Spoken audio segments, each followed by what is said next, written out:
Hi, I'm Bill Corcoran Jr. This is the On the Stacks podcast.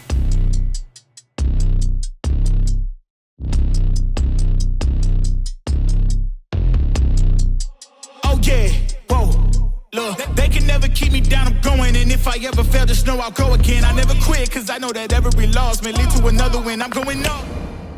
Hey everyone, it's Bill Corcoran Jr. here. Before we begin our 150th episode, I'd like to just take a moment to thank our listeners, sponsors, friends, and family for helping me and my team reach this incredible milestone. Your continued support the last 3 years has allowed us to share the stories of 150 people to our listeners throughout the entire world. My guest today is Gus The Savage, an award-winning multi-genre artist based in northeastern Pennsylvania. In this episode, we not only discuss his rise within the music industry, but we also talk about sensitive topics surrounding gang life in the Bronx and the thought of suicide following his mother's passing. So listener and viewer discretion is advised. Without further ado, here's Gus The Savage. I went to the roof of my 14-story building and I looked down and I was like, wow, this is a long jump. If your mom had not passed and you would have stayed in New York, I mean, how much different do you think your life would look right now? You and I wouldn't be having this conversation right now. Why?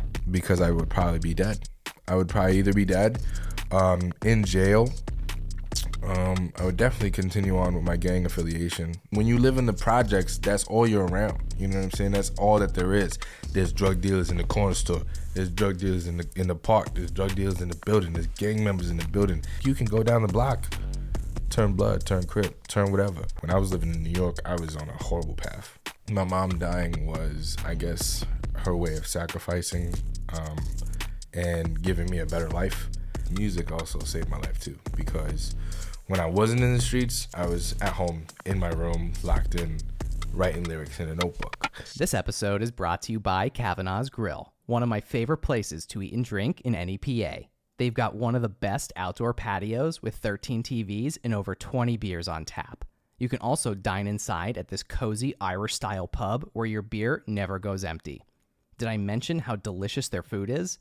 Their in-house smoked brisket, barbecue ribs, and wings are to die for. So grab your friends and have a drink on me at Kavanaugh's. Mention code STACKS for one free draft beer with purchase of any entree when you dine in. Located at 163 North Main Street in Mountaintop, Kavanaugh's is open at 4 p.m. during the week and 12 p.m. on Saturday and Sunday during football season. Dine in today at Mountaintop's only Irish-style pub. This episode is brought to you by Burn, the fitness company behind the Today Show approved Burn board. If I'm being honest, working out can be a real chore, especially as a new dad in desperate need of sleep and cardio. Burn is founded by NEPA native Jimmy T. Martin, and his Burn board offers a low-impact core and cardio experience unlike anything I've done before. They have hundreds of on-demand workouts that are great for beginners, seasoned athletes, and out-of-shape podcast hosts who love supporting small businesses. My wife and I use it pretty frequently throughout the week, and it's honestly a great way to burn a ton of calories without burning a ton of cash. Not to mention, it's a great tool for skiers, runners, wrestlers, and hockey players. Jimmy is offering all On The Stacks listeners 15% off when they use the code STACKS15. Visit theburn.com today to get 15% off your purchase with code STACKS15 at checkout. Again, that's theburn, THEBRRN.com to get 15% off your purchase with code STACKS15. It's time to get on board today with Burn. Hey Northeast PA, Paul Perfect Storm here. Do you want your kitchen or bathroom to go from this to this?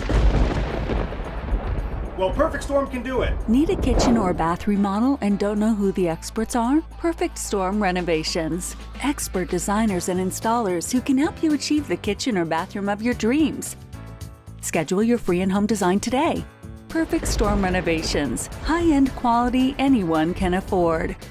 What's up, podcast? It's Bill Corcoran Jr., host of the On the Stacks podcast here in the Blue Door studio, protected by our friends at Ritchie Security Solutions. Gus The Savage, welcome to the On the Stacks podcast. What's going on, man? How you doing? Good, bro. How are you? I'm fucking excited to be here, first Dude, of all. I'm pumped you're here. There's something I didn't share with you yet that I'm going to share with you right now. Oh, right now? You ready for this? Okay. I got to get this in because it is. So let's do it. So this is a huge milestone for On the Stacks right now. Okay. I didn't tell you this beforehand because I wanted to get your real live. You're about to tell me Ready? some crazy shit. Ready? Okay.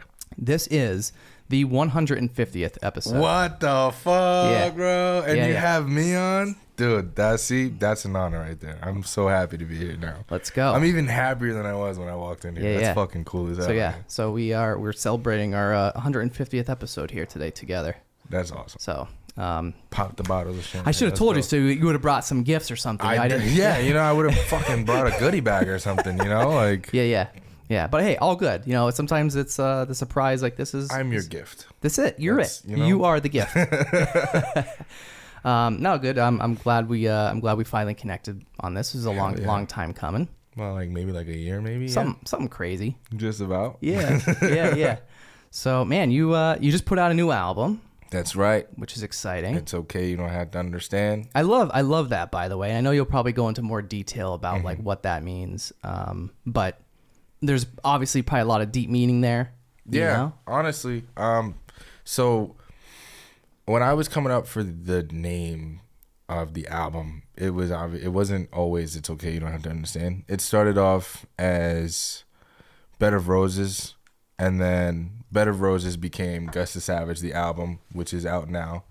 And then I brought the idea of "Bed of Roses" back. I was like, you know what? Let me actually do this album. And I was like, you know what? Never mind. Let's keep that idea, but let's give it a name that's gonna grab people's attention.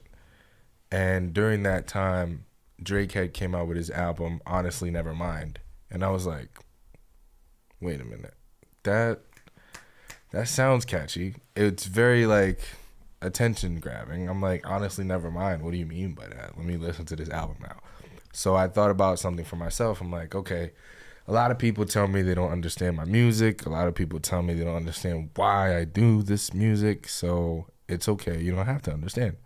And it means exactly that. For whoever doesn't understand my music, it's okay. You don't have to. For whoever doesn't understand my performances, it's okay. You don't have to.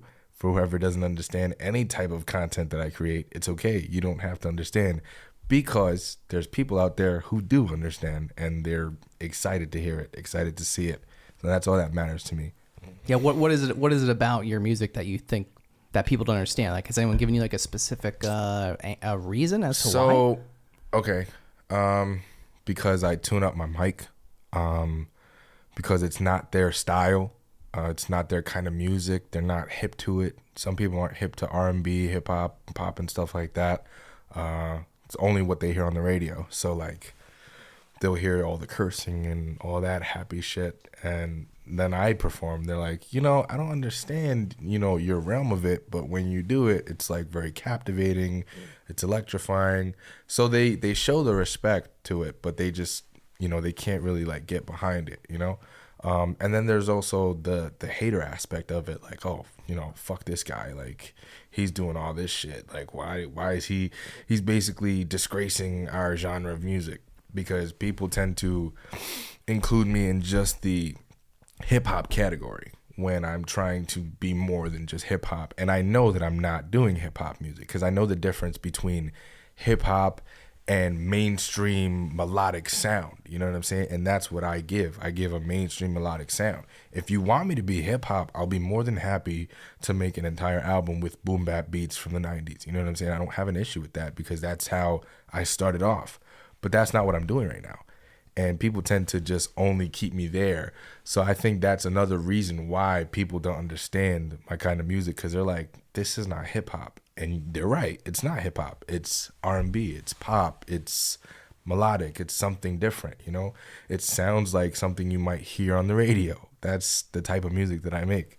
Yeah. And we'll go a little deeper into that and in a little bit. But I also want to touch on, so you're, one thing I learned about you is you're not an NEPA native. Nope. Where are you from? So I'm originally from the Bronx, New York. I lived there for 16 years of my life until, my mom passed away in 2016. So I had to move over here with my sister.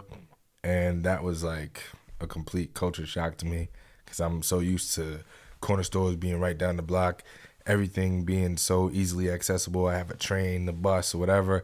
Come over here, Walmart's 2 miles away. The nearest Burger King is 5 miles away. The mall is 10 miles away. You have to get a car to drive, and the buses only run till 6:30. I'm like, what the fuck? Like, I can get a bus in New York at like midnight to go home. I can get a train 24 hours throughout the day. You mean to tell me my form of transportation stops at 6:30?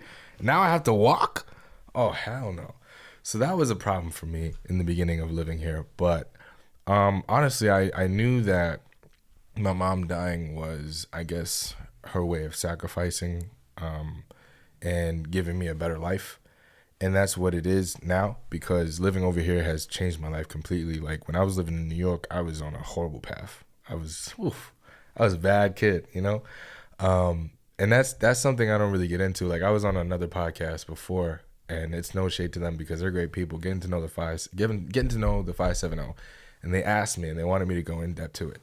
And I did a little bit, but the only reason why I don't go in depth into it, even though it has shaped me into the person that I am today, it's something that I want to leave in the past, something that I want to leave behind, because that's not who I am anymore. And I don't want people to know that about me, because I don't want people to look at me differently. You know what I'm saying? Like, I've built myself to be a positive individual. I dish out positivity and love and all that shit. So people hearing about, oh, Gus used to, oh my God, like what kind of person did he used to be? Yeah, I used to be a piece of shit, and now I'm not. So like, don't look at me as a piece of shit. See me for who I am now, for the person that I've become, for the person that I've grown into, not the person I was in my adolescence. Yeah. Good for you, man. Thank you. What was, I know it's probably difficult to talk about, but what was that like, losing your mom at 16 years old, and then having to move from home to here to what became a new home? So I was 16, and I remember the moment she died. I walked past the room and I seen the flatline, and I didn't have any emotion towards it. Like, I was calling people, letting them know what happened. They were calling me and they were asking me, oh my God, how are you so calm? I'm like, because I know where my mom is. Like, I know she's in a better place. I know that she's not hurting anymore and she's not suffering, so I'm okay with that. It took me maybe 4 days for me to realize that my mom wasn't going to be there anymore. I was in my old apartment. I was in my room, and I was making a post about my mom. And that's when it like really hit me, like, your mom is dead, and there's nothing that you can do about it. She's not coming back. What are you going to do now? And I almost killed myself that day. I went to the roof of my 14-story building, and I looked down, and I was like, wow, this is a long jump, but if it brings me closer to my mom, I don't give a damn. And something in the back of my head told me, don't jump, don't do it. It's not supposed to happen like this. And I think that was my mom. So I spent the rest of the night downstairs in front of the building that we lived in, because they had a memorial for her, and I didn't want to go anywhere, because at that moment in time, I felt like that's where I was closest to my mom, next to a picture of her, next to all the signatures, all the messages that the neighborhood was sending. That's where I wanted to be, because my mom was there. So losing her, it was very difficult for me at first. And then moving over here was even crazier, because throughout that time, imagine like my mom dies February 1st. And like within the next 2 weeks, I'm packing up boxes, getting ready to move to Scranton, you know? And I was familiar with the area already, because I had come over here for previous summers. You know, I stood at my sister's house, and I got a whole bunch of friends throughout the summer. But moving and living here now, I'm like, I'm not going to be able to go back to New York. And if I do, it's only going to be to visit for maybe a couple of days, and I got to come back over here because this is my new home. So adjusting, it was fairly easy, but also hard at the same time, because I went to a new school. I didn't know anybody. You know, I knew maybe like 3 people at the school, and it's because I grew up with them coming to visit, so it was okay. But everybody else was a stranger. They were starting rumors about me. I was a drug dealer. I was in a gang. You know, I was somebody's baby daddy. And that's how I became friends with a couple people, because I'm walking in the hallway, and my classmate Frankie, who at the time I didn't know who she was, she comes out to me and she's like, did you know that they're saying that you're Destiny's baby daddy? And I'm like, who the fuck is Destiny? And then my next class was art class, and I have art class with Destiny.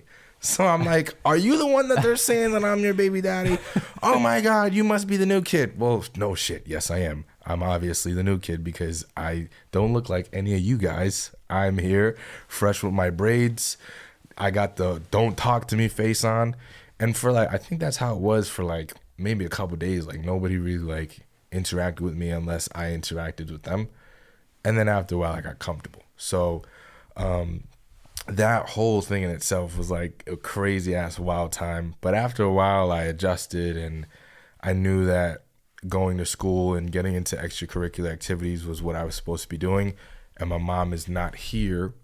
And I'm okay with that because she did that so I can do this. You know, that happened that way. So that way my life can be better. That way I'm not in the street. That way I'm not doing anything as a delinquent. You know, I'm doing much better for myself. And that's how I took it. And that's how I ran with it. Graduated high school, did the play in high school, did chorus, did the talent shows. Like I did everything. And I played baseball for a year. It was amazing. And then graduating high school, that's when everything came full circle.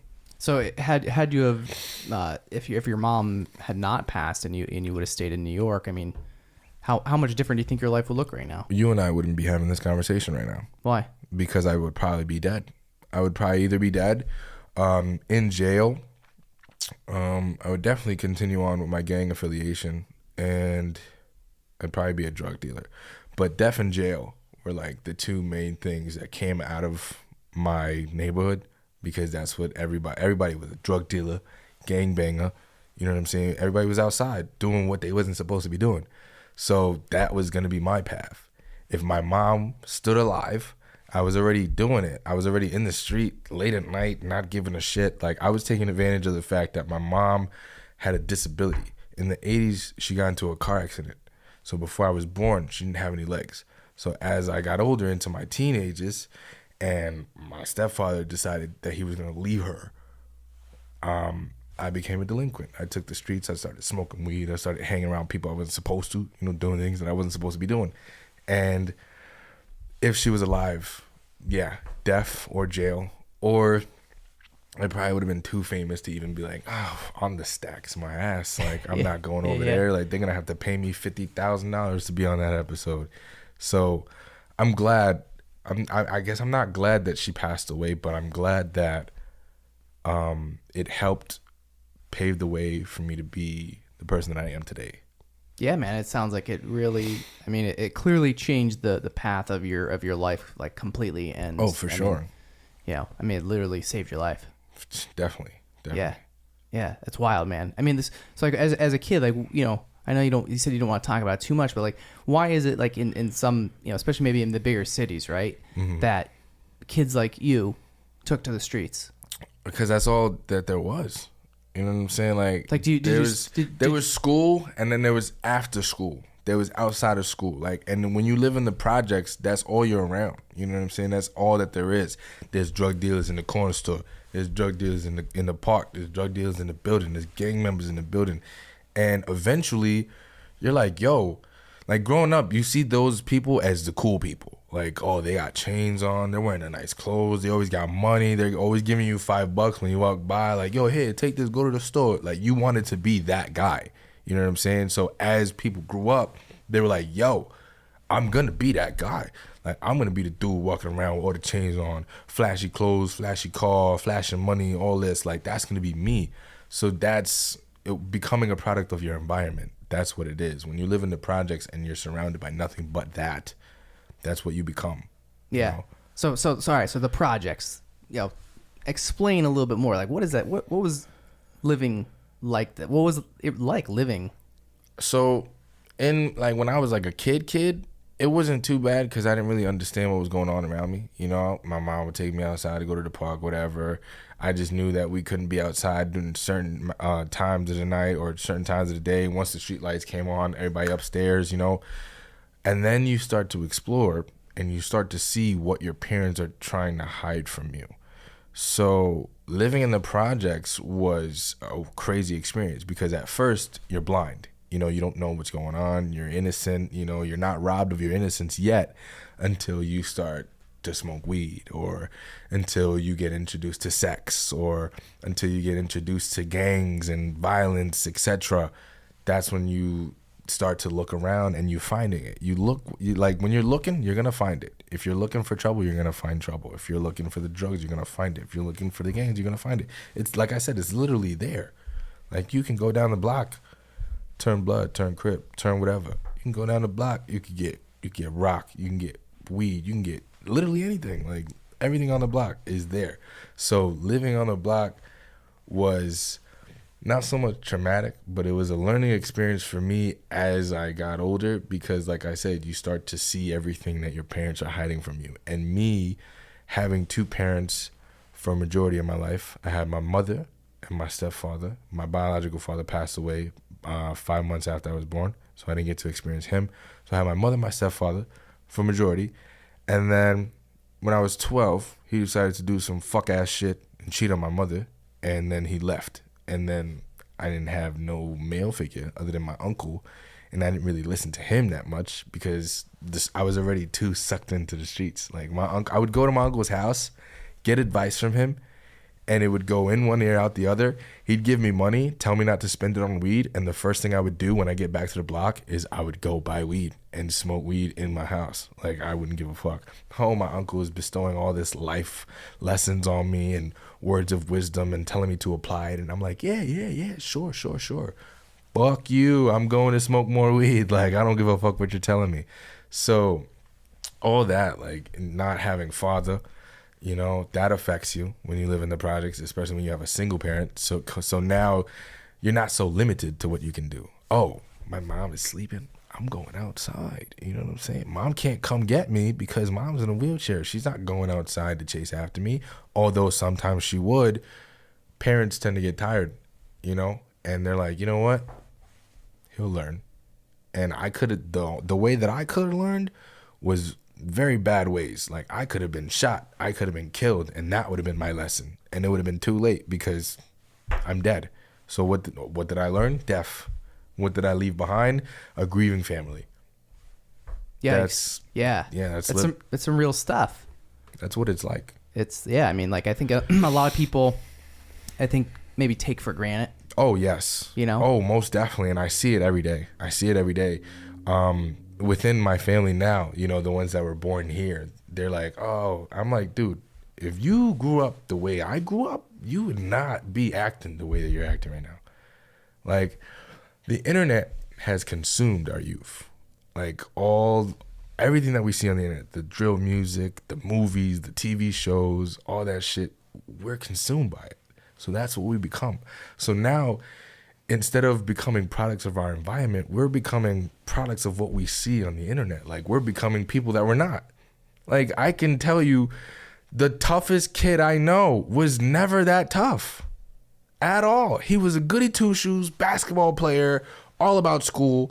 Now he's blood in the streets, got mad guns, tattoos on his face. Like who the hell are you? You wasn't even like that. Like what? And it's because they were either consumed by the environment or consumed by what they saw on the internet, and they thought that that's the person that they needed to be when it wasn't. Why do you think people think that?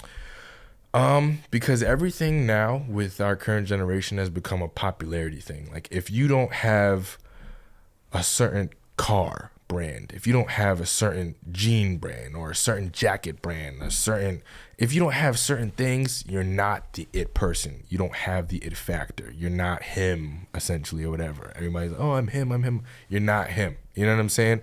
So everybody thinks having that makes you better than everybody else. I could tell you something right now. Even if I had a Bentley outside, even if there was $100K in both my pockets, I'm wearing an Amiri jacket with Gucci, whatever, it doesn't matter. When I slit my wrist, it's going to bleed red. When you slit your wrist, it's going to bleed red. Take my clothes off, who am I? A normal human being. That doesn't make you any better than me because I bet you under those clothes you're wearing Hanes underwear and you're wearing fucking Fruit of the Loom socks on, motherfucker. Yeah. Like, under all that Balmain and shit. Like, and half these people, like I said, they think that that's important. They think that that's gives it. that gives them a status. Like, oh, I'm popping. I got this, that, and the third. Bro, I got nice shit too. I don't brag about it though. Like, I don't have the watch on that I usually wear, and that's my favorite watch because it's so shiny. But you don't see me like, oh yeah, look at my watch. Oh my god. Yeah. I don't give a fuck. Like, I bought it because it's fashion and it looks good in pictures. Tells time too. Yeah, you know what I'm saying? It's not like one of those like bust down like super diamond watches where it's not gonna tell you what time it is. Like mine tells the time and it's you can actually read it. You know? Yeah, it's there for a purpose. Exactly. Half these people that wear these watches don't even know how to tell time on a fucking analog watch. Yeah. So where did music come into your life in the midst of all of this? Music was always in my life. With my mom having like a stereo system where she had the cassettes and the CDs, exploration of music. I had 80s freestyle, Whitney Houston, New Edition, Marvin Gaye, everything. So I took like a real big interest in more music in 2009 when Michael Jackson passed away. I only knew him from Billie Jean, Beat It, and Thriller. And I didn't know him from anything else. So when he died, I'm like, why is everybody going crazy?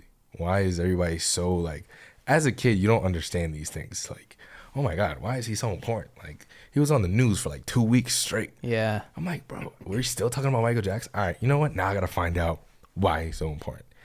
And I went all the way back to when he first started, all the way towards the end. And I'm like, oh, that's why he's so important. Because he was a cool ass motherfucker. Like, he was the shit, like king of pop. Okay, now I understand.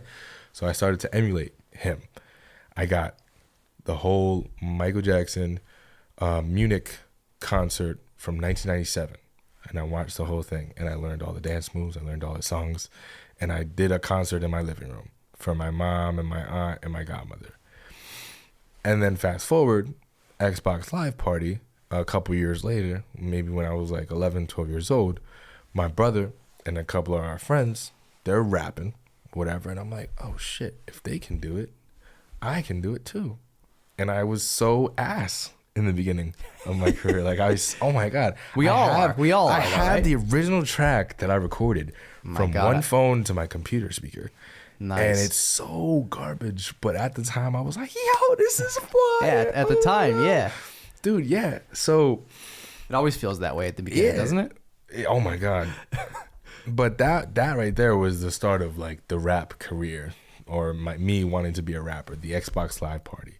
The singing and all that other musical stuff, that was before, because like I said, I grew up on that. I listened to Spanish music, English music, R&B, whatever. Like, it was a mixture of things in my house. But as I got older, rap was more popular with my age group, especially from where I was from. Like, I'm from the city where hip hop was born. You know what I'm saying? Like, I gotta listen to everything. Pretty much, hip-hop, you have to. You know, so that I became a rapper, and I was going by a whole bunch of different names before Gus The Savage finally stuck with me at the age of 15. So the journey started at maybe like 11, 12 years old. It kept going for a little bit. I was on and off. I was like, do I really want to do this? I don't know. I don't want to do this. But then maybe I'll do it. So then I finally like said, you know what? We're doing this. 2015. Like, I was like, I'm going to do it. And I had a girlfriend at the time who lived around here. And I played her a remix that I did to Straight Outta Compton by NWA. And she was like, oh, my boyfriend's a savage. I was like, yeah, Gus the Savage. And I was like, whoa, wait a minute. Gus the Savage. That's it. Oh shit, that's the one. So ever since that day, I've been running with Gus the Savage, and I've been trying to run away from it. Yeah, I've been trying to run away from it because I'm like, sometimes Gus the Savage doesn't sound cool. It sounds pretty savage next to love songs. Yeah. But I'm like, you know what? It doesn't always have to be about being a savage, because savagery comes in so many different forms, and I learned that from the former label that I was a part of. One of the execs told me, like, your name doesn't necessarily have to mean like you are a savage. Savagery comes in the form of your music. Like, it's beastie. Like, people listen to it and they feel something. So I'm like, okay, now Gus the Savage has a meaning. Yeah. You know? Plus, It's okay. You don't have to understand. You know what I'm saying? Like, hello. Right? If you don't get it, you don't get it. If you know, you know. If you know, you know. Yeah. It is what it is. That's right. That's right. So, all right. So music, inspiration wise, like who else has been an inspiration to you? Like, where do you find inspiration? Chris Brown. You know, I grew up listening to Chris Brown. 2016, it was A Boogie, like, for everything. It still is. Like, that's Chris Brown and A Boogie are like the two main people I listen to right now. I don't listen to anybody else's shit. Sometimes I'll dabble into like whoever just dropped something, but if it's not Chris Brown or A Boogie, I can't listen to it. I don't know why. Call me weird, but that's where I pull my inspo from, because I want to sing more. I want to use my melodies more. So Chris Brown is where the R&B inspiration comes from. A Boogie is more where the melodic rap comes from. Michael Jackson is where, you know, my singing inspiration comes from. J.I. is more where the melodic rap comes from. So like I'm not so much trying to be like them. I'm always trying to create my own style, because I want to be the first Gus The Savage instead of being the next so-and-so. So, yeah, you know what I'm saying? Right. So I listen and I'm like, okay, now let's do it our way. You know, and that's usually how it goes. Yeah. Was there anyone back in the old neighborhood that you looked up to, idolized, or in the music scene? Yeah, actually. So like we had a whole bunch of local rappers in our neighborhood, and when I first started, I wanted to be like them because they were pretty popping. I'm like, oh shit, like you guys are these lit guys, right yeah. now. Like you guys are going to Hot 97 and shit. Like, oh fuck, I'm trying to be like that. The real deal. You know? So I'm like, yeah, I want to be just like that. And I enlisted some help from a couple of them, and they told me that they would, and then it ended up falling through.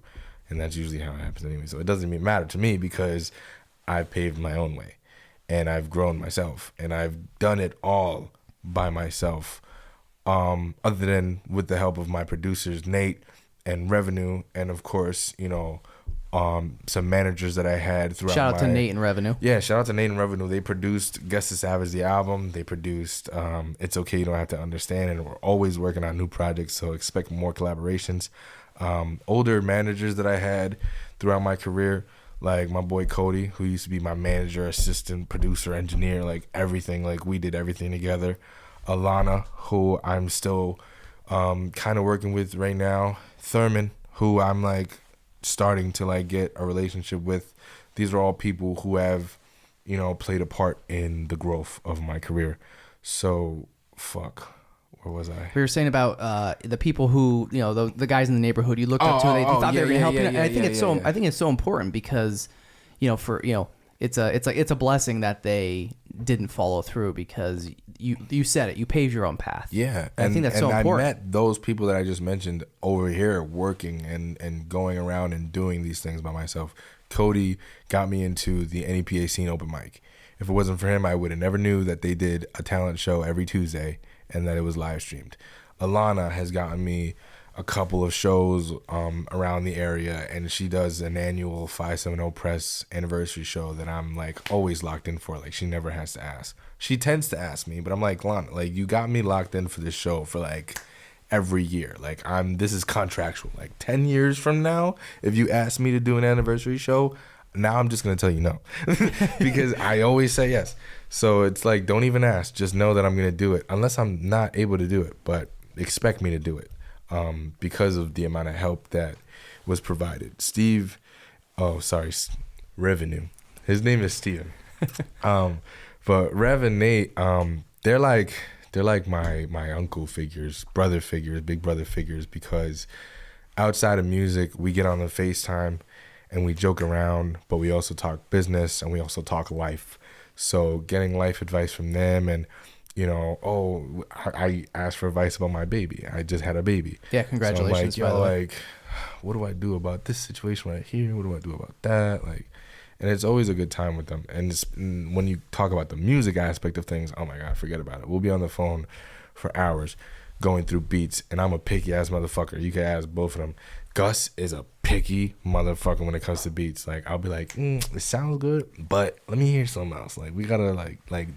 Yeah, oh you always got it. I get it, man. I know the feeling. It's just, bro, like you listen to something, and you just It just keeps going. It's like, That's there's how gotta I be am something. with clothes though. Like I go to the Yeah. store and I'm like, I like this shirt, but Yeah, I like this shirt but- more. So Yeah, I'm it's gonna like, go with this let me go look at that one. one. You know, like Yeah, no, I get it, man.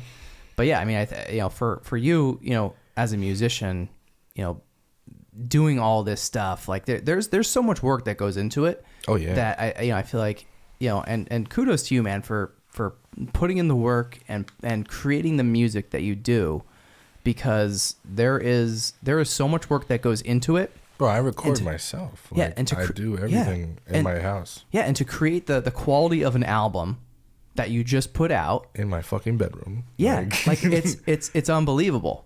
Like in terms of like what is possible, because I feel like there's so many people, unlike you, that want to do something that you're doing, Right. But they just think, oh, it's just not possible. So what I've noticed about a lot of people in the area is that they want to do what I'm doing, but they don't put in the legwork to get there, or it seems like they want it, but it also seems more like a hobby to them rather than a career. Like I've made this my career. Like I work outside of this, of course, because I need to make money somehow. Music is making me money, but not as much as I would like right now. But this is my career path. Like I was gonna go to college, be a culinary chef. Lackawanna's still waiting for me to come in. Like if I text one of the advisors right now and say, hey, I'm ready to go, they'll take me. They'll be like, okay, come in for the placement test, get tuition. So you're cooking. You're a chef. Yeah, I do. Yeah. I do. I do my stuff in the kitchen. What do you cook? So like, I can make you a bomb ass steak, right? Yeah. Yo, I can make anything. What, just steak? Steak is like your steak. Steak's is your my thing? main. Like I love steak. Oh my god, I'm a steak connoisseur. I had steak medium well for the first time like a couple months ago. I was like, oh my god, why have I not tried this sooner? I'm always like a well done guy. Like, oh, give it to me well done. I'd have a burnt ass steak and I'd be like, this is good. Mad A1 sauce on the dry ass steak. Yeah. So I had medium well and I was like, whoa, holy shit. Like this is. Didn't know you were missing. Oh my god, no, I didn't. Now every time I eat a steak, it's medium well, and now every time I cook a steak, it's cooked medium well.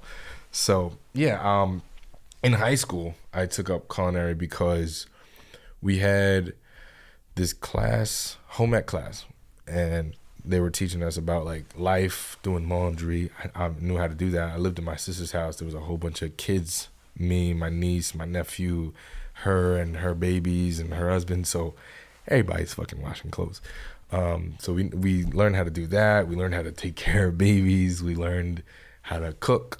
I knew how to cook because, again, me being Hispanic, we learned at a young age how to cook.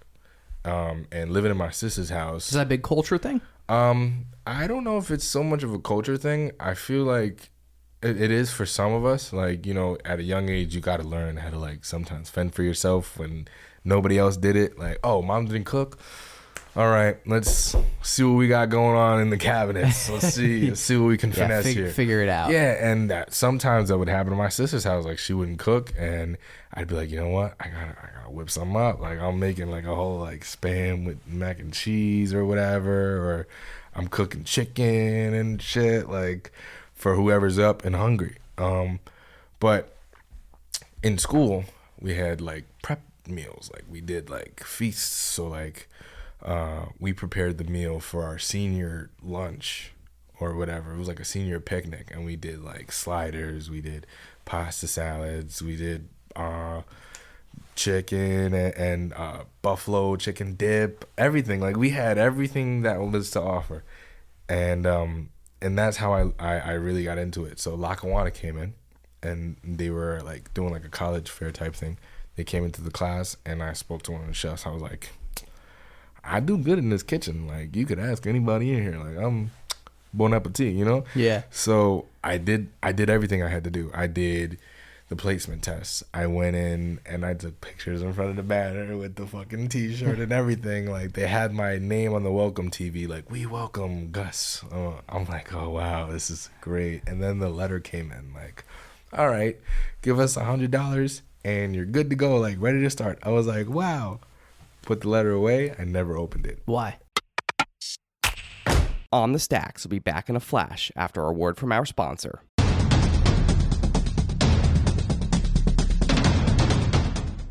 I grew up in a household where I watched my dad in courtrooms stand up for rights of victims. And as far back as I can remember, I've always wanted to do the same thing. The pleasure that he got out of that is the same pleasure that I wanted to get out of life. And I'm proud that I've been able to do that. To learn more, visit Anzalone Law offices online at anzalonelaw.com. On the Stacks will be back in a flash after a word from our sponsor. Welcome to the future.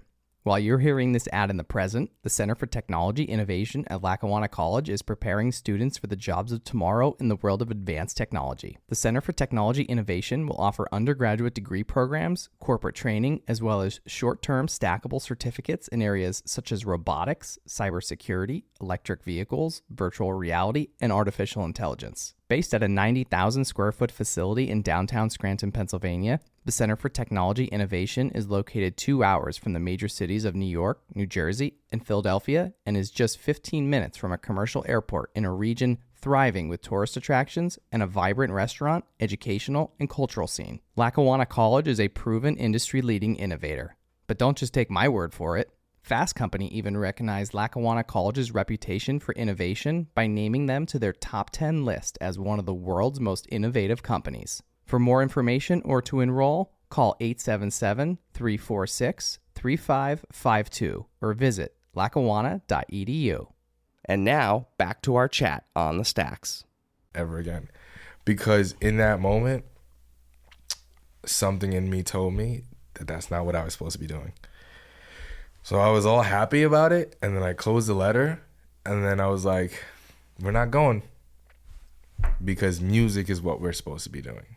And then that was towards the end of August into September. My buddy Cody's like, yo, the V-Spot, you ever heard of it? I'm like, dude, I'm 18. Like, what the fuck is that? Like, I don't know what that is. Is that a bar?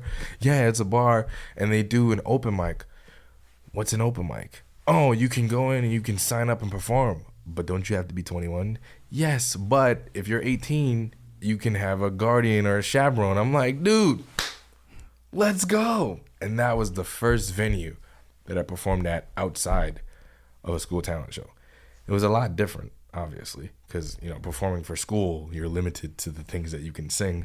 Although I would come with my originals, they would be like G-rated, PG-rated originals. Tone it down. Yeah, and it was still good because everybody loved it. But at the V-Spot, you can say and do whatever the fuck you want. So I'm like, I could bring my shit. Yeah. And that's how I started. I was real nervous about it because it was like a bar atmosphere. I'm like, oh my God, like, what is this? I've never been here before. I did a lot of underage drinking, but like, this is a bar, you know? Like, what the fuck? So I was nervous. And then after a couple more times going, I became a known face. And I've been popping my head in and out of there ever since 2018. I've done a whole bunch of shows because of it, because promoters have seen me on the live stream and said, hey, you want to open for such and such? You want to open for such and such? I'm like, hell yeah. I opened for Mac Lethal. I opened for the Cottonmouth Kings. I was going to open for Riff Raff, but that got canceled because of COVID. But I've gotten so many opportunities because of the NEPA scene, open mic, and NEPA scene in general. You know, like Steamtown Music Awards. That's how I got nominated for Best New Artist the first time and a Hip Hop Artist of the Year. And then ever since then, I've been in tune, putting in work just so I can make sure when I get nominated and they see the work that I'm putting in, okay, he deserves it. We're gonna give it to him. Or online voting. I'll push the shit out of it. And that's how I've gotten as far as 7. You know, like I got the People's Choice Award a couple times at the Steamtown Music Award, and then I got a physical one for Hip Hop Artist of the Year. And then after my first award that I won another one, and it's just, I've been going on a streak. Like I'm 7 for 7 right now. I have not lost, knock on wood. Like this year I'm going for 8, maybe 10. If I win 3 more, I'll be content with double digits. Like I'll stop at 10. I don't gotta win no more. That's it. Like I'm already passing Michael Jordan in rings. I done beat Booker T for the 5-time. Like I don't know what else I have to, I don't think there's anything else that I have to prove. I don't think I have to prove anything to anybody else other than myself. I still feel like there's a lot of work that has to be done, you know, as far as getting to where I need to go. But when it comes to the local area, I feel like I've proven enough, and I feel like I don't get enough of the flowers that I'm supposed to get, but it is what it is. The people who do give me my flowers, I do appreciate them so much. But the people who don't want to give me my flowers, it's because they don't like what I'm doing, and that's fine. The haters. It's okay. You don't have to understand. That's right. That's right. Yeah. So let's talk about that for a minute. I mean, you as a multi-genre artist, right? I mean, it's, creating the music that you create, like in this area, it's a little different, right? And people may, look at it and like you said, they don't like it, they don't understand it, whatever it is. Like, how do you deal with that as an artist, with people maybe, just constantly, I'll say, shitting on you, or just saying like, hey, like this sucks, like whatever. How do you break through as an artist in this area? When it comes to shit like that, like I respond to it with positivity. So if somebody were to comment on my shit and be like, oh, fuck you, dude, like you suck, like stop doing this right now, like you should end your career, I don't know why you keep on doing this, I'll be like, thank you so much for the support, I love you so much, like I hope you're doing well in life and whatever you're doing, and if you're not, keep on pushing to be a better you. And I think that gets people pissed off even more, because they're expecting a rise out of me. And I would have given you that if I was 16, 17, 18 years old. Yeah, for sure. My high school days, hothead. I would have been like, oh, fuck you, suck my dick, dude. Like, I'm better than you. Now, I've become more humane and a lot more humble, because I know where I came from. I came from, like, absolutely nothing. And now I have a lot, for myself at the moment. So when I see stuff like that on the internet, it doesn't really affect me at all. Like, and I had a label exec like a couple years ago tell me, oh, you're gonna get so much hate one day that you're not gonna be able to shake it. And I was like, dude, my mother died. You think I give a fuck what somebody's telling me on the internet? Like, I lost something much more important than somebody's words telling me that I suck on the internet. You think I'm not gonna be able to shake that shit, bro? If I can shake the death of my mother, like I said, what makes you think I'm going to be worried about some dude in his mom's basement typing his little fingers away like, oh my God, you should fucking stop your mute? Like, I don't give a shit, dude. Because 9 times out of 10, you're projecting onto me something that you can't do. And that's fine. But understand that you also can do it, though. Don't think that you can't do it just because you're not doing it. Like, if you feel discouraged and you have to tell me how much I suck, think about what you're doing yourself. And you're doing yourself a disservice. You know what I'm saying? Like, figure out what's wrong with you first before you tell me I suck. Because obviously you got some issues that you need to figure out first, and figure them out. And then come back and be like, all right, I'm sorry. My bad. Yeah, it is your bad. Because, dude, like, you're going through something. Don't fucking bring that shit over here. Like, everybody knows me being positive on the internet now. Yeah. Like, my social media is positive unless I don't feel like being positive that day. But I'm not like crazy negative to the point that I'm like, they gotta cancel Gus. No, I'm always like watching what I say, dude, because I'm scared of that. Like, you work so hard to get to the highest level in your career and whatever you're doing, and one thing you say can end all that. So I'm like very careful with what I say and how I say it and how I present myself. Like, I present myself very articulately. So like, I'll never say anything wrong. And if I do say something wrong, it's because somebody took it the wrong way. But I would never like intentionally be like, oh, Yeah, like, no. Yeah. It's crazy these days how easily people can get canceled. It's scary. Dude, it is like, you eat an apple the wrong way, they're like, oh, he ate it sideways. God. Yeah, he took a drink of his water bottle wrong. Like, no. It's scary, bro. You don't know. Yeah. So it's the world of social media. That's what it is. It's crazy. Got standards on the internet, man. Yeah, it's a blessing. It's a blessing and a curse. I think more of a blessing than a curse. But, yeah. But I'm like you said, I'm on the positive side of things always, and for the people like you said that are shitting on you on the internet or whatever, I think it's their insecurity that's coming out. And believe it or not, I don't get it as often as I used to. Like, I used to get that shit bad, but now, since I've stayed in my own lane for so much and I don't look for that attention, like, I'm not going on artist page and laughing at their posts like, ha ha ha, you suck. Like, I don't do that. because I know. Plus, you're just doing your own thing, man. You know what I'm saying? I know how quick that can be taken away from me. Like, I know how quick my success can be snatched. You know, like I said, I can die, or somebody can take something. Ooh, excuse me. Somebody can take something I said the wrong way, flip that shit, and now I'm a disgrace to society. Nobody's listening to me. Like, everybody's unfollowing me, blocking me. Like, I know how quick that can be taken from me. So I don't dish out that energy to the world. I'm all about being positive. I'm all about good karma. I'm all about doing the right thing, being on the right path when it comes to my music, because I don't want shit to be fucked up. You know, I always stay ahead because I'm always like secretive about my shit behind closed doors. Like, I don't advertise, oh, I'm going to be doing so much big shit this year, it's not even funny. Like, maybe on a podcast I'll be like, okay, here's a little bit of my plans of what I got going on the year. Like, I'll let you get into my head a little bit, but I won't flat out give you the whole blueprint, because then that's when shit gets fucked up. Yeah, you work on it quietly, and then you just come out with it like, boom, here it is. Let's go. You know? Yeah, and then like, everyone's like, yo, nice right, job. Whoa, where'd nice. this come from? Yeah. Like, yeah. I like that. I'm kind of the same way.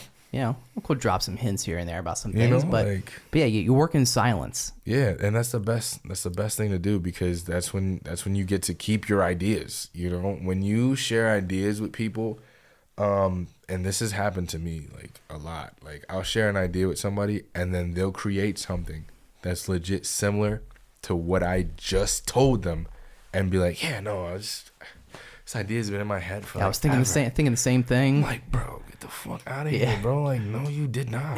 Like, you were not thinking that before I told you that shit. Yeah, you totally ripped that off. That's why I started doing R&B, pop, and singing a lot more.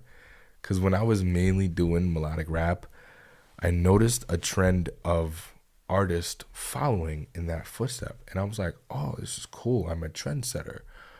But they're doing it the exact way I'm doing it. And I'm like, wait a minute. And then everybody's sounding the same. I'm like, wait a second. No, this is basically my style, bro. What are you doing? So I had to like switch it up. So now I do rock, now I do R&B, now I do pop. So I'm like, go ahead and do this, motherfucker. Go ahead. I dare you. I triple dog dare you. Yeah, make a rock song, bitch. You know they won't. Nobody. No. Like, and I think that's good now that everything has pretty much calmed down throughout the years. Like, throughout the years 2019 up until now, maybe, or maybe like up until a couple years ago, everybody was in the same fucking lane. Everybody wanted to be the best in Scranton. Everybody was the best rapper in Scranton. Nobody could tell anybody anything because they were the best.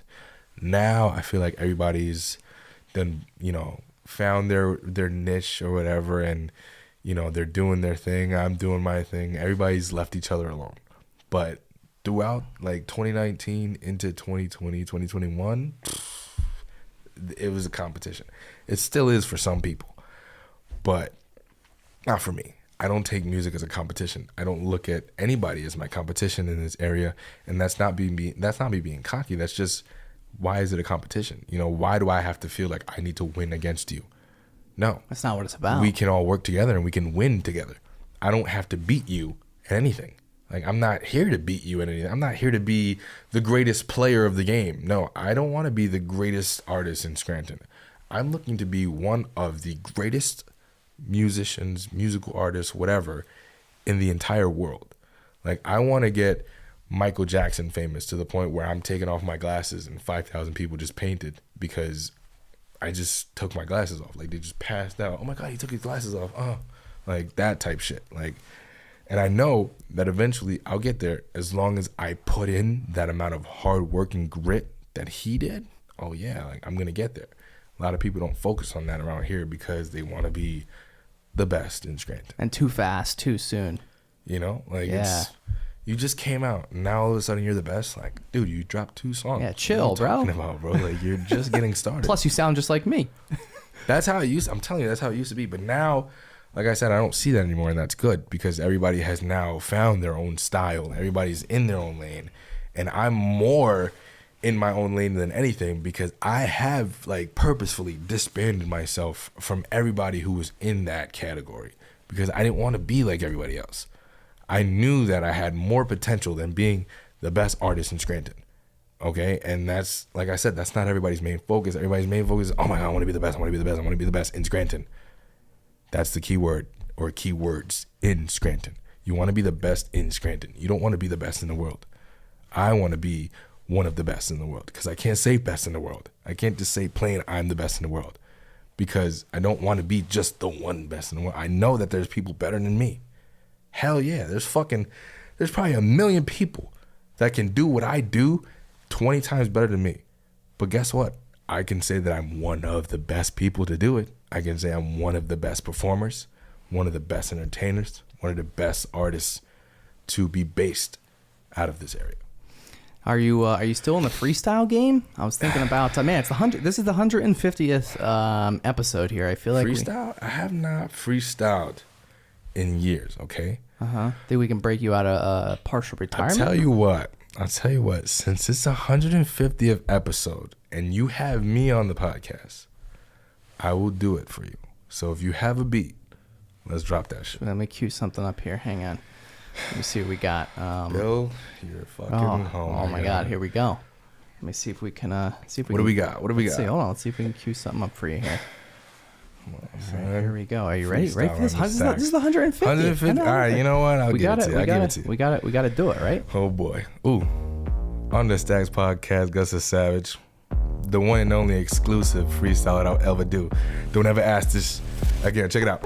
Said I've been quiet for a minute. I'ma stop that now. Got people talking on the internet. They look like clowns. I got them mad cause they couldn't make a hit like me. They so pressed. Now they trying to put a hit on me. A young kid trying to make it stay up on my lane. They want attention, trying to get some clout up off my name. I give it to you. Now you got your 15 minutes of fame. You was a bitch back in high school and you still that lame. Look, on the Stacks podcast, about to turn it up. Talk my shit cause I started not to give a fuck. 7 awards that I got under my belt. If I keep winning, I'ma have to find another shelf. Look, I stay ahead cause I've been on that grind. Bill C hit me up, he told me it's that time. 34 countries, 7 continents, they know my name. They screaming GTS as soon as I hop out of the plane. I'm gone, bow. Damn, let's Chill out, go. Man. 150th episode of On The Stacks. Let's go. On The Stacks exclusive freestyle. I'm never doing that shit again. Damn. One time only. Thank you. You know, I had to. Ooh. I felt it. I felt it in my soul. That's what it Damn. was. You were like, whew. I'm feeling good now. Yeah? Don't ask me to do that though. Oh, no. Do it right No now. way. 5 fingers of death right now. We're doing No it. way. But got you out of retirement there. Yeah. Yeah. How do you feel? I don't know, I'm not gonna lie. Out of breath a little? Adrenaline, I feel it in my soul. Like it was that shit was fine. That shit was fine. Yeah. Thanks, man. Hell yeah. I got a little On The Stacks rap here. That's never had it. About to turn it up. Never had it. I got the official exclusive. Exclusive. Nobody else gets it. I'm telling you, like, if anybody else sees this and asks me to do it, I'm gonna be like, nope, no, absolutely not. That's it. Nope. Back in retirement. Yeah, that's for it. freestyle retirement. Close the door. Don't open it again. That was awesome, dude. Thank you. Yeah. So just going back to the music thing, man. Like, what is it for really for you about music? As far as what? Anything. Just like, what does music mean to me? Yeah, it's such a big part of your life, man. You're so passionate about it.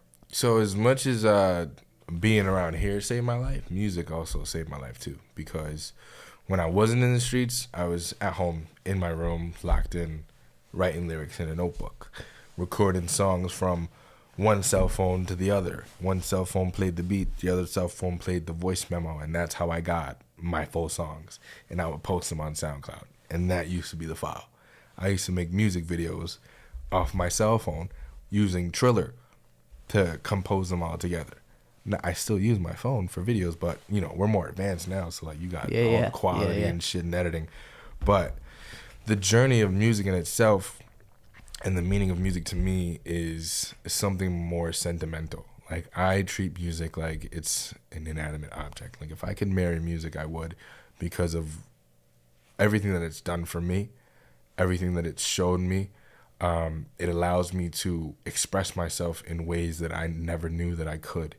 Like, I can express so many different emotions in any type of song. I can express to you how happy I am. I could express to you how angry I am, how sad I am, how certain things make me feel, like, so music is like my wife, essentially, and I love it more than I love a lot of things. Not more than I love my daughter, of course. Not more than I love the woman who gave me that opportunity to be a dad. But music is like on a high pedestal. Like if I didn't have music, I don't know what I would be doing. You know, like if music didn't come into my life, if my father, my biological father, I can't stress that enough because I love my real dad, even though I didn't get a chance to meet him. Fuck my stepdad. He was a piece of shit. My real dad was very musically inclined. He played instruments, all types of instruments, drums, guitar, congas, everything, and he sang. So I take after him, and it's in my blood. And I recently found all my other siblings from my father, and we all seem to be doing the same thing. My brother David is into music. My brother Daniel, he's into music, but he's in the Army. So he's never really recorded a song before, but he does like the Smule karaoke stuff. So wait, you just discovered siblings that you didn't know you had? That's correct. That is correct. How? Ancestry.com and the power of the internet and Facebook and TikTok. So wow, I found my brother David through Ancestry looking for my father, like information about my dad. And he was in this woman, Michelle's tree. And I was like, why is my dad's name in this woman's tree? Like, who the hell is Michelle?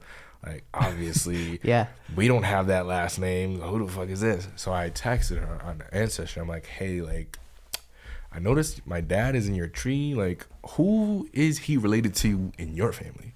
And she was like, oh, David is his son. I was like, what? I'm his son too. Like, that's my brother.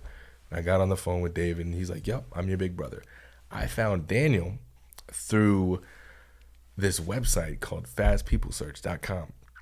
And all I did was type in Daniel and the last name that we all share and a last known location, which would have been New York.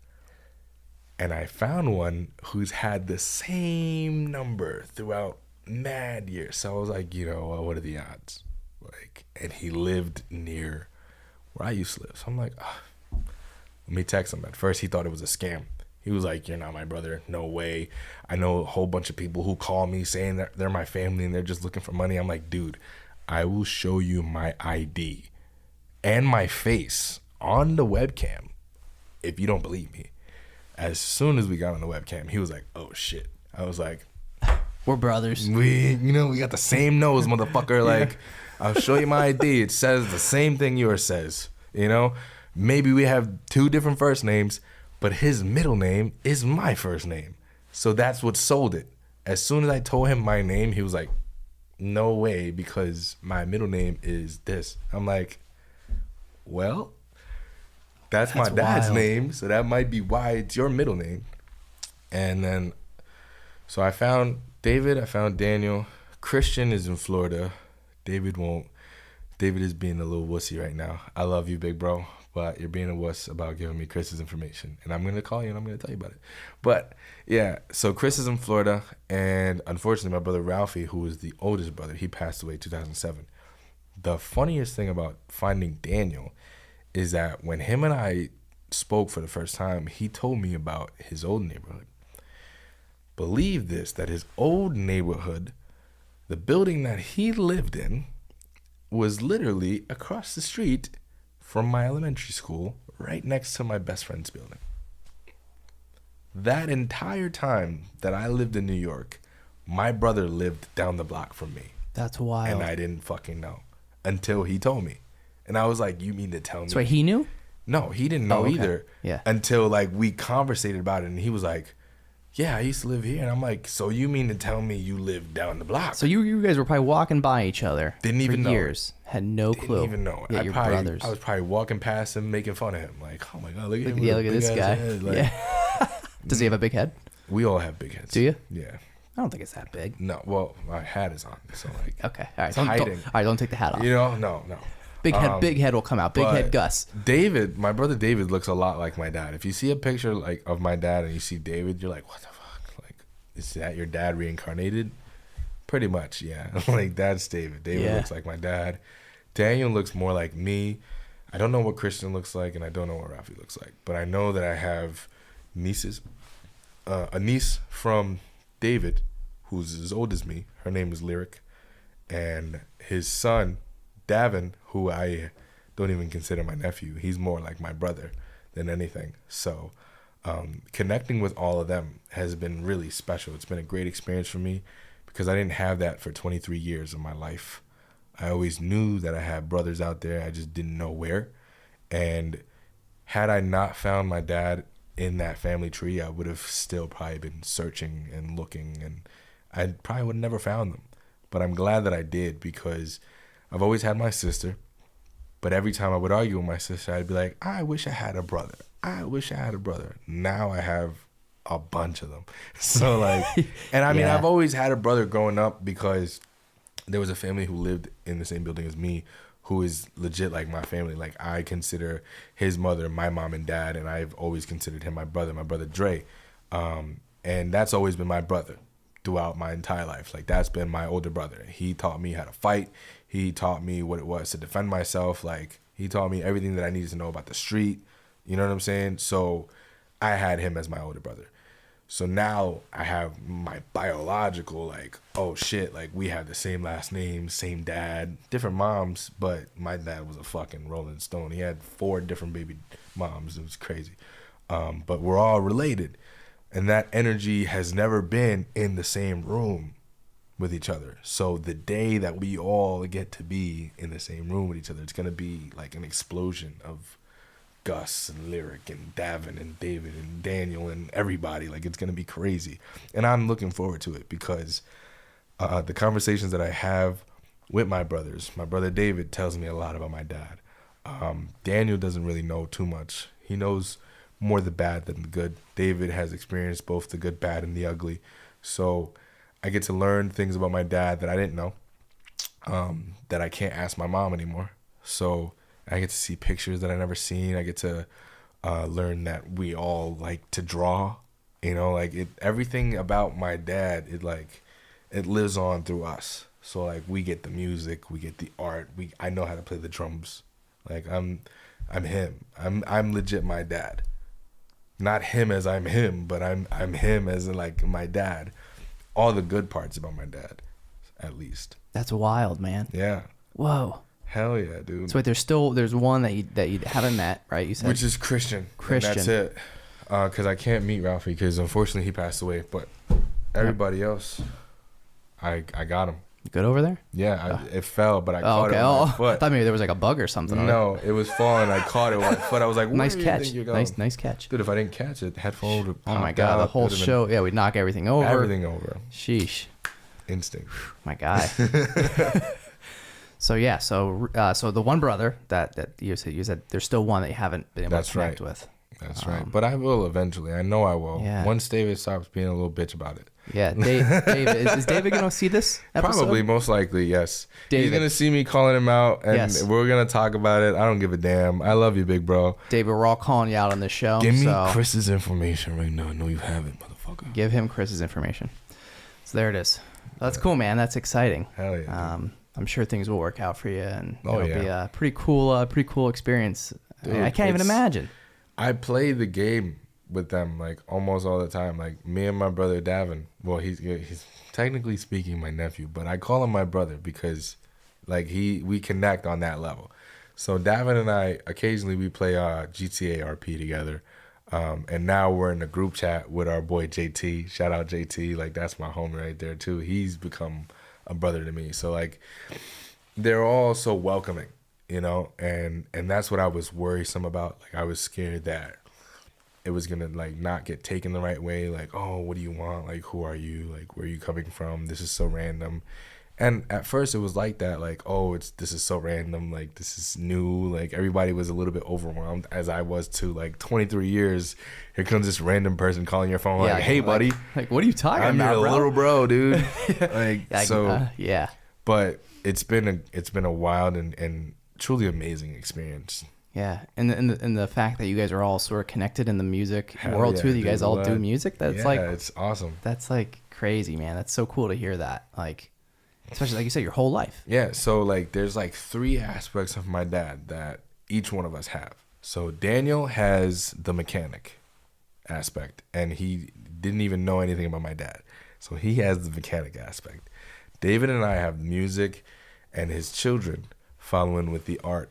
And Davin, his son, he does like beats on the side. He doesn't really want to pursue it as much as I do, but I tell him like, yo, you gotta get on it, bro. Like, you're not that bad. Like, you're hitting it. So we all have it. Like, my dad lives through us, and that's the most beautiful part about it all, is that I didn't know that until I connected with them. I thought it was just me, you know. Like, I knew they were out there, but I thought like it was just me who got everything from my dad. Now I know like there's nieces and nephews and aunts and uncles and brothers, all that shit. A lot of moving parts. Fuck yeah. Wow. Crazy, man. It is wild. Holy smokes. Yeah, you got a wild story, dude. Dude. And I love telling it. Yeah. Well, I appreciate you coming in, man. And hell yeah, man. First of all, for dropping some sick lines. Like, yo, on the Stacks podcast exclusive. Damn. That's never happening ever again. Maybe. I don't know. You might have to pay me. Somebody might have to pay me to do that again. This is 150th episode exclusive, okay? Nobody else is getting that unless, you know, I'm generous. I might give it to you. Yeah, and I didn't want to tell you about the 100. Bill will always get it for free. I don't give a damn. If he asks me to do it again, record. I might give it to him again, okay? Yeah. But as far as right now, we're going back into the freestyle hiding. Yeah. And I didn't want to tell you about the 150th before the episode because I didn't want you to get like, not that you probably wouldn't have got nervous. You perform all the time, you know. But yeah, no, I thought it just would have been cool to. I think in the past I would have told somebody beforehand that they were going to be that episode, right? And I just thought it was cooler to just keep that from you and just drop that energy. That energy was good. Like, that was a genuine response. Very, very genuine. I mean, because you didn't know. I mean, exactly. You really did not know. It was like a surprise. You were like, yeah, I'm gonna tell you something. Yeah. Check this out. 150 of them. What the fuck? Yeah. Yeah. No way. Me? Yeah. So yeah, man. All right, dude. Well, how can our listeners stream your music and find you on social media? Well, easily by typing in Gus the Savage on Apple Music, Spotify, Tidal, Pandora, whatever you listen to music on, Gus the Savage is there. If you want to follow me on Instagram, that would be GTS570. Twitter, GTS570, even though I don't really tweet like that, but I did tweet about the Eagles losing the Super Bowl. I was very happy about that. Pounds of fuck that, bro. Eagles, yeah. bro. Like, this town is, like, we live in Scranton. Why are we? They played 2.5 hours away. They're not the hometown, okay? They're not the home team, motherfuckers. Like, get it through your head. But I tweeted about that. But nice Twitter, tweet. GTS570. Gus the Savage pretty much everywhere. Facebook, anywhere. Like, you could literally just Gus the Savage and I'll pop up. What do you got coming up? Anything? So, June 16th at the V-Spot. We are there for the pre-Horror Fest party, you know, for the NEPA Horror Fest the day after. They have Bill Murray, Bill Murray, right? Bill Murray. Yeah, they got Bill Murray coming in. Sorry. Yeah, all good. Fucking butchered it. They got Bill Murray coming in as their special guest host the day after on June 17th. But the day before, we're there with the Mezzos, Rubik's Cube, myself, and I believe there's somebody else that I might be forgetting. But we're partying. We're doing a set. You know what I'm saying? It was gonna be a costume party. Costumes are encouraged because it's Halloween themed. So if you don't come in a costume, like, what are you doing? Like, I'm coming in something special. Like, I don't even know what I'm doing, but I know it's gonna be a secret. Like, nobody's gonna know who I am.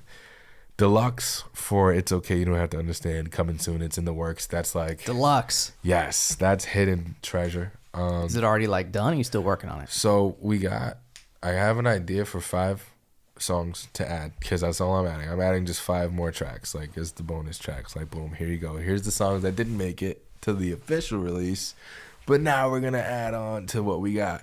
So I want to add 5 songs that I have completed as far as vocals. They just need the beats, and then we're ready.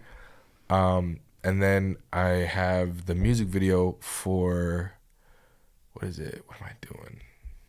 Soul Connection. I believe I'm filming a music video for that in a couple weeks. That should be out soon too. So just a lot of hard work that we're doing in 2023. We're not letting up on the fucking gas pedal. We're going full throttle. Like, and if nobody likes it, I don't give a damn, because it's okay. They don't have to understand. There it is. Boom. That's it. I feel like I should end the episode right there. Boom. Sheesh. Dude, this is seriously so cool. I appreciate what you're doing. What you're doing. Your music is it's good, man. Thank you, man. Not that I didn't think it was. Not that I didn't think it was gonna be bad. You know. But I mean, honestly, sometimes like I could imagine like when you're interviewing people, you got to do your research and like. Yeah. I'm sure you get like you stumble upon the ones that are like, man, I don't know if I like that, but like I make sure like with every release, it's a quality release and it's something that makes sense. Yeah. If you would have interviewed me when I was 16, I was making music that made sense to me, you know, and made sense to people who are my age. Now I have a little bit of everything for everybody. Yeah, and it's okay. You don't have to understand. Exactly. I'm gonna get that on a T-shirt now. That's it. You have to. That's you have to. Yeah. Also, by the way, I'm a little jealous. I know I already texted you and told you about this too, but I'm jealous that Popco made it on your. Well, we didn't know. We didn't know each other, but you know, if you happen to have a spot. Oh yeah, no. If you happen to have a spot coming up, and you know maybe on another album. We'll do it. We'll do something. We'll do a skit. Yeah. Especially like I like this spot. We could definitely film the skit here. Yeah, my God. like, I love the whole bit. We could do a little video part to the whole thing. That's right. Man. I'm down. I'm down for it. You're locked in. That's it. It's done. It. I'm Deal's gonna go done. home and I'm gonna think about the idea and I'm gonna pitch it to you. Like, put me in it. This is what we got. All right, let's do it. I'm else you encouraging people to shop on my merch booth, please. I have a merch booth. I have all my custom designs on there that were redrawn by AL from The Big Break, who is also the graphics designer, website manager, website creator for some of the merch booth pages. So be sure to, you know, purchase one. You know, it might be a little bit pricey, but hey, that's the price you pay for quality T-shirts from Axel Rad Screen Printing. Okay, like, and it helps the artist, man. Exactly. Listen, I get it, man. Support the locals, man. Every dollar counts. That's right. Buy this guy's merch. Listen up. It's pretty cool. Like it is cool. Thank you for hooking me up with one. Oh yeah. So that's one of the handmade ones that I made. That's personally pressed by me. All right, you know. Right. But on my merch booth, I have a Rose Gus The Savage shirt. I have a Snake Gus The Savage shirt. I have a Medusa Gus The Savage shirt. I have one with my face on it. Like, I got some cool stuff on there. So make sure you're going on my merch booth, getting your merch. Gus The Savage on every single streaming platform. I loved being here today. This has been 1 year in the making, and I'm glad that I got to sit in this room and have this conversation with you. It's been truly an honor to be on the 150th episode of OnTheStacks. So, dude, I can't thank you enough, man. Absolutely. Hell yeah. All right. Gus The Savage on the Stacks podcast in the Blue Door studio. Thanks for joining me. Bow. That's it.